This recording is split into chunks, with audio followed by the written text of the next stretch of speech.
Hello friends, welcome back.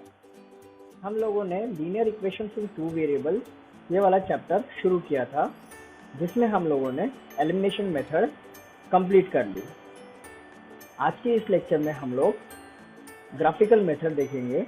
Linear equation in two variable को graphical method से किस प्रकार सॉल्व किया जाता है वो देखेंगे, और बाकी के टॉपिक्स हम लोग नेक्स्ट लेक्चर में देखेंगे। तो चलो शुरू करते हैं।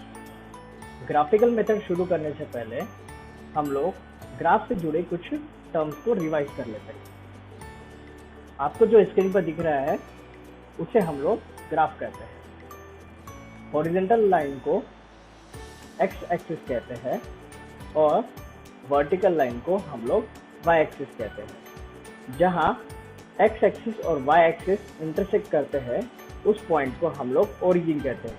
ओरिजिन का कोऑर्डिनेट 0 0 होता है। कोऑर्डिनेट जब भी हम लोग लिखेंगे तो सबसे पहले हम लोग x का कोऑर्डिनेट लिखते हैं और फिर y का कोऑर्डिनेट लिखते हैं।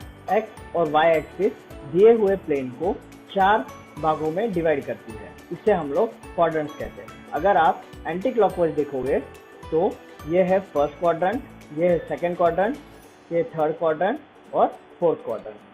फर्स्ट क्वाड्रेंट में x और y की वैल्यूज प्लस होती है। सेकेंड क्वाड्रेंट में x की वैल्यू माइनस होती है और y की प्लस होती है। थर्ड क्वाड्रेंट में x और y दोनों की ही वैल्यू माइनस होती है और फोर्थ क्वाड्रेंट में x की वैल्यू प्लस और y की माइनस होती है। अब हम लोग शुरू करते हैं graph of a linear equation in two variable. देखिए, लीनियर इक्वेशन का कभी भी आप ग्राफ प्लॉट करोगे तो वो कुछ इस प्रकार दिखेगा।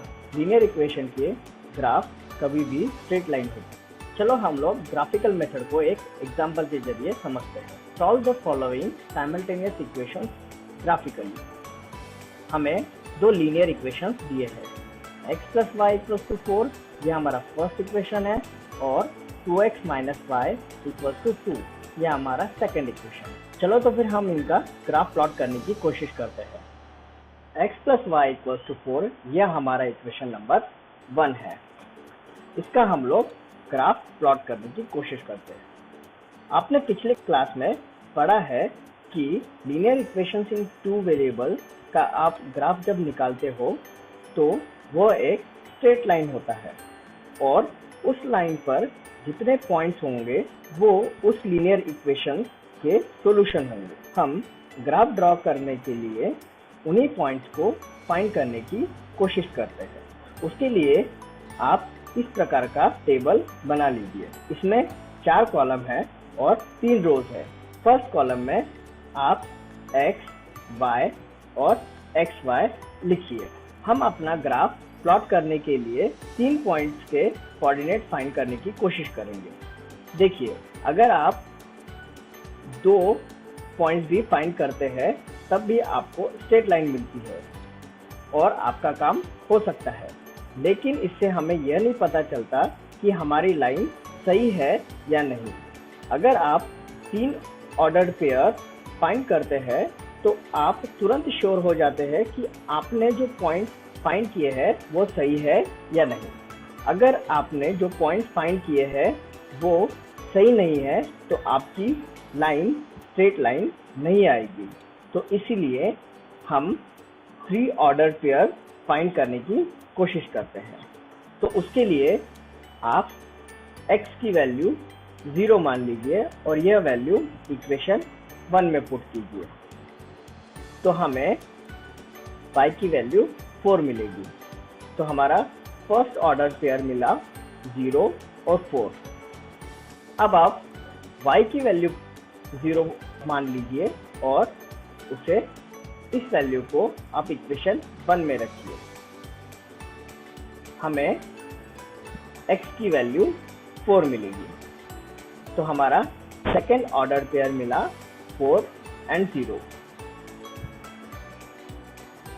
अब आप x की वैल्यू को 1 मानकर इक्वेशन 1 में रखिए और इसे जब आप सॉल्व करोगे तो हमें y = 3 मिलेगा। तो हमें थर्ड ऑर्डर पेयर मिलेगा 1 और 3। चलो अब हम लोग इक्वेशन 2 के लिए ऑर्डर्ड पेयर फाइंड करते हैं। x की वैल्यू 0 मानकर इक्वेशन 2 में रखिए। तो हमें अगर सॉल्व करेंगे तो y की वैल्यू हमें मिलेगी -2। तो हमें फर्स्ट ऑर्डर पेयर मिला 0 -2। अब y की वैल्यू को 0 मानकर इक्वेशन 2 में रखिए। तो 0 की वैल्यू हमें यहाँ रखेंगे। तो जब हम इसे सॉल्व करेंगे तो हमें मिलेगा x = 1। यह हो गया हमारा सेकेंड ऑर्डर पेयर 1 और 0। अब हम y की वैल्यू 2 मान लेते हैं और इसे इक्वेशन 2 में रखते हैं। तो जब हम इसे सॉल्व करेंगे तो हमें x की वैल्यू 2 मिलेगी। तो हमारा थर्ड ऑर्डर पेयर मिल गया 2 और 2। तो देखिए हमें कुछ इस प्रकार से दोनों इक्वेशन के टेबल मिल गए। अब हम इसे ग्राफ में प्लॉट करने की कोशिश करते हैं। यह हमारा ग्राफ है। तो देखिए सबसे पहले जब भी आप ग्राफ बनाओगे तो उसमें स्केल लिखना बहुत ज़रूरी होता है। तो हमारी स्केल है on both axis we have taken 1 centimetre = 1 unit. तो हम लोग फर्स्ट पॉइंट ग्राफ में प्लॉट करते हैं। तो हमें दिया है x = 0 एंड y = 4। तो देखिए वो पॉइंट होगा ये वाला, x 0 है y 4 है। सेकेंड पॉइंट x 4 है y 0 है, तो वो यहाँ आएगा x 4 y 0। थर्ड पॉइंट 1, 3, मतलब x में 1 है और y में 3 है, वो पॉइंट आएगा यहाँ पे। जब हम इन तीनों पॉइंट को ज्वाइन करेंगे तो हमें एक स्ट्रेट लाइन मिलेगी। ये लाइन डिनोट करती है x + y = 4 को। सिमिलरली हम लोग 2x - y = 2 इस इक्वेशन को प्लॉट करने की कोशिश करते हैं। तो उसके लिए फर्स्ट पॉइंट है हमारा x 0 है y -2 है, तो वो पॉइंट आ जाएगा यहाँ पे x में 0 और y में -2। सेकेंड पॉइंट था x में 1 y में 0, तो वो इधर आएगा x में 1 y में 0, मतलब वो x एक्सिस पर आएगा। और थर्ड पॉइंट है x 2 और y भी 2, तो वो पॉइंट आएगा यहाँ पे x 2 y 2। तो अब हम जब इन तीनों पॉइंट्स को ज्वाइन करेंगे तो हमें एक स्ट्रेट लाइन मिलेगी। ये लाइन डिनोट करती है 2x - y = 2, ये वाले लीनियर इक्वेशन को। तो देखिए ये दोनों लाइन इस पॉइंट पर इंटरसेक्ट कर रही है। तो जब दो लीनियर इक्वेशंस इन 2 वेरिएबल एक दूसरे को किसी पॉइंट पे इंटरसेक्ट करते हैं तो वो उनका सॉल्यूशन होता है। तो हमारा सॉल्यूशन हमें मिला 2, 2। तो x 2 है y 2 है, ये हो गया हमारा सॉल्यूशन। चलो कुछ और चीजें हम लोग डिस्कस करते हैं। देखिए हमें दो इक्वेशंस दिए हैं x + 2y = 4, ये इक्वेशन 1 है, और 3x + 6y = 12, ये हमारा इक्वेशन नंबर 2 है। उसके लिए हम लोगों ने ऑलरेडी टेबल्स बना के रखे हैं, और अगर आप इन टेबल्स का ग्राफ प्लॉट करोगे तो आपको कुछ इस प्रकार ग्राफ दिखेगा। तो अब मैं आपको कुछ सवाल पूछूंगा, उनके आपको आंसर देने हैं। चलो first question, are the graph of both the equation different और सेम? क्या आपको दिख रहा है इन दोनों के ग्राफ सेम है या डिफरेंट है? दोनों के ग्राफ सेम ही है। चलो second question, what are the solutions of the two equation x + 2y = 4 and 3x + 6y = 12? How many solutions are possible? देखिए दोनों इक्वेशन का ग्राफ एक सिंगल लाइन ही है, मतलब इस लाइन पे जितने भी पॉइंट्स होंगे वो इन दोनों इक्वेशंस को सेटिस्फाई करेंगे और उनके सॉल्यूशंस होंगे। देयरफॉर हमें यहाँ पे इनफिनाइट सॉल्यूशंस मिलेंगे। देखिए थोड़ा यहाँ पे देखिए, x plus 2y equal to 4 ये हमारा इक्वेशन 1 था, और 3x plus 6y equal to 12 ये हमारा इक्वेशन नंबर 2 था। तो अगर आप x के कोफिशिएंट का अगर रेशो निकालोगे तो वो मिलेगा 1/3। यहाँ आपको फर्स्ट इक्वेशन में x का कोफिशिएंट कुछ नहीं दिख रहा है, मतलब वहाँ पे 1 है। जब भी आपको कोई कोफिशिएंट नहीं दिखता है तो वहाँ पे बाय डिफॉल्ट 1 होता है। अब थोड़ा y के कोफिशिएंट पे ध्यान दीजिए। अगर आप उनका रेशो निकालोगे तो वो भी मिलेगा 1/3, और अगर आप कांस्टेंट टर्म के कोफिशिएंट का रेशो निकालोगे तो वो भी मिलेगा 1/3। देखिए हमें यहाँ पे एक कंडीशन मिली कि ratio of a coefficient of x equals to ratio of a coefficient of y equals to ratio of constant term.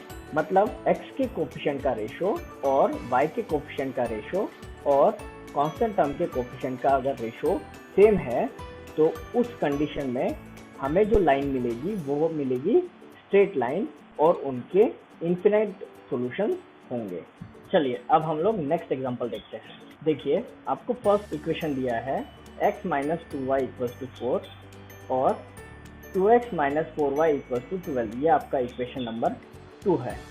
अगर आप इनका ग्राफ प्लॉट करोगे तो आपको ऐसी पैरेलल लाइंस मिलेगी। यहाँ दोनों इक्वेशंस के ग्राफ एक दूसरे को पैरेलल है और एक दूसरे को इंटरसेक्ट नहीं करते, मतलब इसके हमें एक भी सॉल्यूशन नहीं मिलेगा। तो यहाँ जरा देखिए, अगर आप x के कोफिशिएंट का रेशो निकालोगे तो वो मिलेगा 1/2। y के कोफिशिएंट का अगर आप रेशो निकालोगे वो भी मिलेगा 1/2, और कांस्टेंट टर्म्स का अगर रेशो निकालोगे तो वो मिलेगा 1/3। तो देखिए यहाँ पे हमें एक कंडीशन मिली कि ratio of coefficients of x equals to ratio of coefficients of y is not equal to ratio of constant term.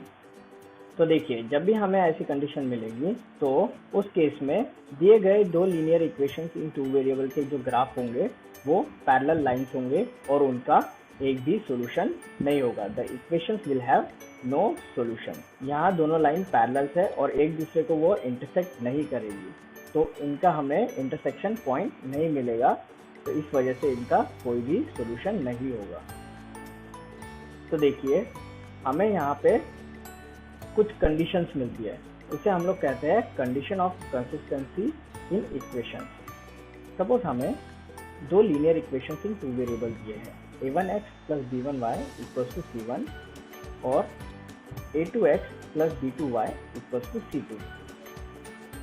तो अगर यहाँ a1/a2 is not equal to b1/b2, मतलब x के कोफिशिएंट्स के रेशो ये इक्वल नहीं है y के कोफिशिएंट्स के रेशो के, तो उस कंडीशन में जो हमें लाइंस मिलेगी वो एक दूसरे को इंटरसेक्ट करेगी और इनके यूनिक सॉल्यूशन होंगे। जैसे हम लोगों ने अपने फर्स्ट एग्जांपल में देखा था, वहाँ दोनों इक्वेशंस के जो लाइंस थे वो एक दूसरे को इंटरसेक्ट कर रहे थे और उनका हमें एक यूनिक सॉल्यूशन मिला था। अगर हमें कुछ ऐसी कंडीशन मिलती है कि जहाँ a1/a2 equals to b1/b2 equals to c1/c2, इस कंडीशन में हमें जो लाइन मिलेगी वो जो लाइन होगी उसे हम लोग कहेंगे कोइंसिडेंट लाइन। मतलब हमें सिर्फ एक ही लाइन मिलेगी, दोनों इक्वेशन के एक ही लाइन होंगे और उनके इनफिनाइट नंबर ऑफ सॉल्यूशंस होंगे। तो जैसे हम लोगों ने हमारे सेकंड एग्जांपल में देखा था। और अगर हमें कुछ इस प्रकार की कंडीशन मिलती है कि जहां a1/a2 equals to b1/b2 is not equal to c1/c2, इस कंडीशन में जो हमें लाइन मिलेगी वो होगी पैरेलल लाइन और इसके कोई भी सॉल्यूशंस नहीं होंगे, जैसे कि हमने हमारे थर्ड एग्जांपल में देखा। आई होप आपको condition of consistency in equations अभी क्लियर है। देखिए इन कंडीशंस को जानकर अगर आपको कोई भी दो लीनियर इक्वेशंस इन टू वेरिएबल दिए हैं तो आप देखकर ही उनको बता सकते हैं कि उनके कितने सॉल्यूशन होंगे, उनका यूनिक सॉल्यूशन होगा या इनफिनाइट सॉल्यूशन होंगे या फिर कोई भी सॉल्यूशन नहीं होगा। चलिए आपके प्रैक्टिस के लिए कुछ और क्वेश्चन दिए हैं। Solve the following simultaneous equations using graphical method. इन्हें आप घर पे सॉल्व कीजिए। देखिए हम लोगों ने एलिमिनेशन मेथड पूरा कर लिया है और आज के इस लेक्चर में ग्राफिकल मेथड भी पूरा हो गया है। अगले लेक्चर में हम लोग जब मिलेंगे तब देखेंगे डिटर्मिनेंट मेथड, जिसे हम लोग कहते हैं क्रैमर रूल, और रिमेनिंग जो 2 टॉपिक है वो उसके नेक्स्ट लेक्चर में देखेंगे।